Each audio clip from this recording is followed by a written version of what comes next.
Arvadım da arvat. Əsl arvadam ya, arvat. Bunlar məncə qəşəngdir.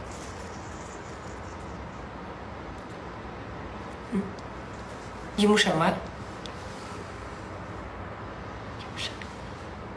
Gül kimidir. Arvadam çünkü. Arvad, bacarıq. Bəs nə? Ən nifrət elədiyim şey bilsiz nədir? Ayaqqabının çirk olmaq. Naski getirim, gəlirəm. Sən buralarda da olmalıyım.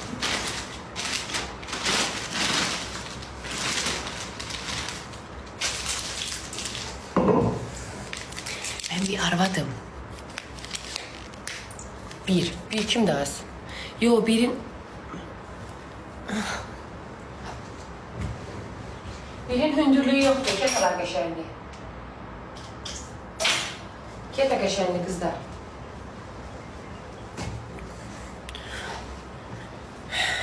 Bakın indi giyinin bakın.